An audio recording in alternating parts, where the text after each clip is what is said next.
Thanks. Chaos, confusion, and completely unnecessary. That's how today's brief ground stop at El Paso International Airport is being described by several officials in the city. That restriction has since been lifted, but the announcement of a 10-day halt left airlines scrambling and passengers stunned. Also tonight, we're learning more about exactly what happened. Several reports say everything stemmed from the Pentagon wanting to test a laser to shoot down drones used by Mexican drug cartels.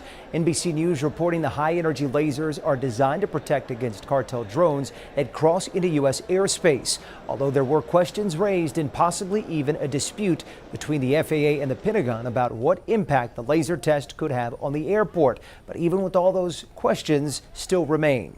The News 4 I-Team's Jordan Elder looks into it now. She joins us with what happened and what we're learning. I want to stress this is not common. We have not seen a 10-day airspace restriction since 9/11. Now officials on all levels of government want to know why this restriction happened and why they were not informed about it. So the airport's totally closed?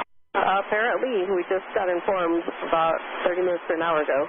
The announcement left airlines and passengers scrambling. This is a shocker. It really is a complete shock to close the airport down for 10 days. For a few hours, the nation was told no flights could go in or out of El Paso for 10 days. Officials at all levels say they received no warning.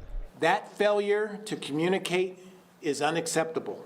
I want to be very, very clear that this should have never happened. Top TSA officials testifying they also got a late notice. So after the closure had happened? I believe that's the case. Yes. So that's a problem. So why did it happen?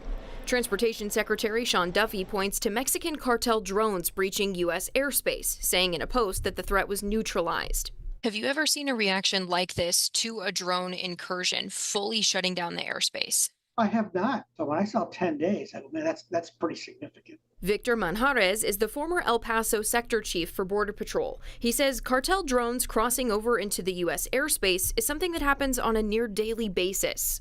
They're usually used for surveillance type capabilities. Now, federal officials are saying this all stemmed from disagreements over drone tests. The AP reporting the Pentagon was planning to test a laser that takes down drones. They were set to meet with the FAA about it later this month, but wanted to test sooner. That led the FAA to restrict the airspace. It's not clear if the laser was actually tested. It sounds a really good case of poor communication. Now, CNN is reporting the government has used that laser to shoot down a few balloons over the course of the last few days and weeks. We know DHS has made a significant investment in their counter-drone operations, so we're likely to see attempts like this continue. For the News 4 I-Team, I'm Jordan Elder. Tonight, Texas DPS warns of a fake memo announcing road closures in the El Paso area. The department wants to make it clear it's not true and no major highways or roads are closing. Right now, it's not clear where the memo came from. Back here closer to